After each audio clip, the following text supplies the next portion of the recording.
Hello विद्यार्थी मित्रों, धोरण 7 पाठ हिंदी पाठ 3 कुत्ते की वफादारी। એના લેખક છે લલ્લુભાઈ રબારી। વાંચીશ અને સમજાઈશ, ध्यानपूर्वक સાંભળો। प्रस्तुत कहानी में लेखक ने अपने स्वामी के प्रति जानवर की वफादारी को उजागर किया है। बराबर, एक जानवर है जो अपने मालिक के प्रति कितना वफादार है वो यहाँ पे समझाया गया है। कभी कभी जल्दबाजी में काम करने से पछताने की नौबत आ जाती है। लेखक ने यह बात कुत्ते और बंजारे के इस कहानी से माध्यम से बताई है। उत्तर गुजरात के पाटण जिले में राघनपुर नाम का एक छोटा सा नगर है। वहाँ एक तालाब है जिसके तट पर एक कुत्ते की समाधि है। समाधि और वह भी कुत्ते की। यह जानकर आश्चर्य होगा ही। उसके पीछे एक सुंदर और हृदय को हिला देने वाली कथा है जो मैं पढ़ूंगी और समझाऊंगी। पुराने ज़माने में व्यापार करने का सामान लाने ले जाने का काम बंजारे करते थे। एक बंजारा था, वह अपने ऊँटों पर गाँवों का माल सामान लादकर शहरों में ले जाता था और वहाँ से मिश्री, गुड़, मसाले आदि भरकर गाँवों तक ले आता था। लाखों का व्यापार था उसका, इसलिए लोग उसे लाखा बंजारा कहते थे। लाखा के पास एक सुंदर कुत्ता था। कुत्ता बड़ा वफादार था। रात को वह बंजारे के पड़ाव की रखवाली करता था, यानी जहाँ वो ठहरे उनकी रखवाली करता था।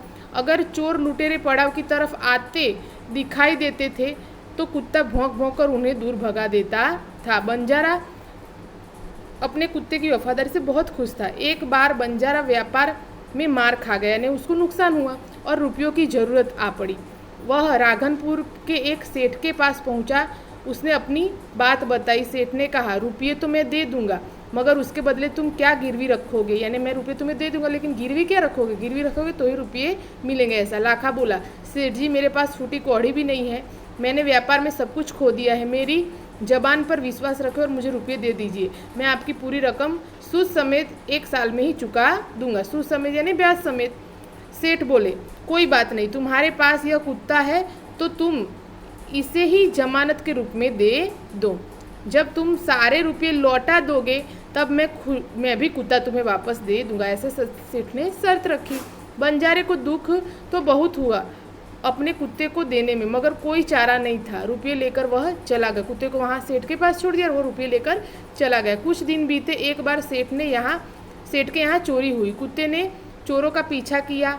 दूर जंगल में जाकर चोरों ने सारा माल सामान जमीन में गाड़ दिया और वहाँ से वो 9, 10, 11 हो गए। कुत्ता वहाँ भौंक भौंक कर सेठ को बताने लगा कि लुटेरे आपकी दुकान को तोड़कर माल उठा ले गए हैं। सेठ तो हक्का बक्का ही रह गए, यानी सेठ के यहाँ चोरी हुई और वो लुटेरे सब चुरा कर ले गए। कुत्ता उन्हें यह सब भौंक भौंक के बताने लगा। अब सेठ ऐसे घबरा गए। कुत्ता सेठ की धोती पकड़कर आगे खींचने लगा। सेठ कुत्ते के पीछे पीछे चलने लगा। जहाँ चोरों ने माल छिपाया था वहाँ जाकर कुत्ता अपने पैरों में मिट्टी खोदने लगा। जहाँ वो चोरों ने माल छिपाया था वहाँ कुत्ते को पता लगा तो उसने वहाँ से मिट्टी खोदनी शुरू की। थोड़ा ही खोदने पर सामान निकल आया। सेठ की खुशी का कोई पार नहीं रहा। वह कुत्ते को प्रेम से थपथपाने लगा क्योंकि उसकी मदद से उसको उनका लूटा हुआ धन वापस मिल गया। कुत्ते की वफादारी पर वह मुग्ध हो गए। घर जाकर उसने एक चिट्ठी लिखकर कुत्ते के गले में पट्टे में बांधकर कहा, कुत्ते भाई जाओ तुम अपने मालिक लाखा बंजारे के पास, तुम मुक्त हो। यानी इसकी खुशी में उसने कुत्ते को सेठ ने छोड़ दिया और उसके मालिक के पास जाने को कहा, पर साथ में एक चिट्ठी भी उसके गले में लटका दी।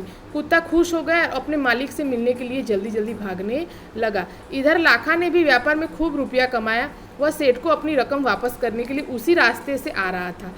उसने दूर से अपने कुत्ते को अपनी ओर आते हुए देखा। वह नाराज हो गया। उसके मन में कि कुत्ता क्यों वापस आ रहा है, मैं उसको उनको जबान दे के आ गया था तो इसको आना चाहिए नहीं। तो वो और गुस्सा हो गया।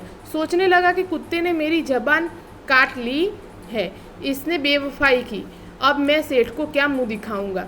यानी उसके स्वामी ने लाखा ने गलत सोचा। उसने आव देखा न ताव बस कुत्ते के माथे पर लाठी का प्रहार कर दिया। कुत्ता बेहोश होकर गिर पड़ा। लाखा ने देखा कि कुत्ते के गले में एक चिट्ठी बंधी थी। उसने उसे खोलकर पढ़ा। लाखा, तुम्हारे कुत्ते ने मुझे सूद समेत रुपये लौटा दिए हैं। अब कुत्ते को मैं मुक्त कर रहा हूँ, उसने मेरे घर चोरी किए गए माल सामान को वापस दिलवा दिया है। खुश होकर मैं स्वयं इसे मुक्त किया है। लाखा तो चकित हो गया, क्योंकि लाखा ने गलत किया। उसने वो पहले चिट्ठी पढ़ ली होती तो कुत्ते को मारा होता नहीं, पर उसने चिट्ठी नहीं पढ़ी और उसको ऐसे ही डंडे से वार कर मारा। वह चिल्लाने लगा, हाय हाय हाय, यह मैंने क्या कर दिया, हाय यह मैंने क्या कर दिया। वह कुत्ते के शव को अपनी गोद में लेकर फुट फुट कर रोने लगा। लेकिन अब पछताए हो क्या, जब चिड़िया चुग गई खेत। बराबर, अब पछताने से कोई फ़ायदा था नहीं। उसने वह उस वफादार कुत्ते की समाधि बनवाई जो आज भी पाटन जिले के राघनपुर के तालाब के किनारे पर खड़ी है, और उस कुत्ते की वफादारी की कथा संसार को सुना रही है।